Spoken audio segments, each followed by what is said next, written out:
Čaute, dnešnom videu je Tesla 3 očky, plné zo stému, ďalšia je zo Dračika a tretia je zo Teddy. Ideme ich testovať. Ľudia, a do komentu si tipnite, aká loptička na jakom bude mieste. Si tipnite a napíšte komentár.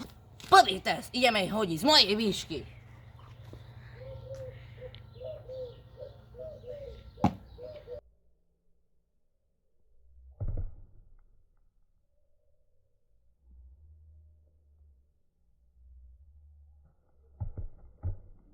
Ja idem skočiť do listia.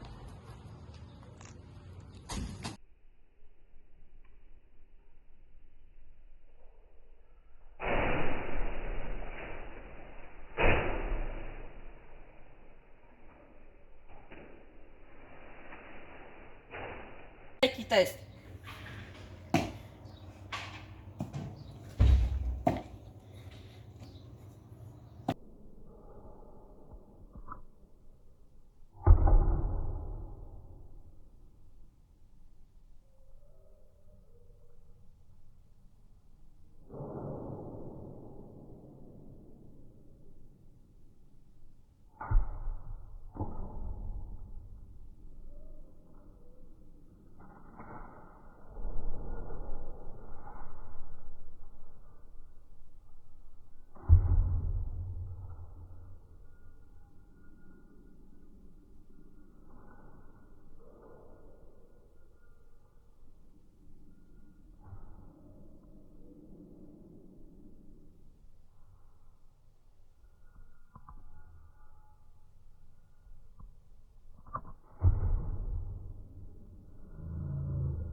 Ľudia, ideme hodiť z takej loptičky.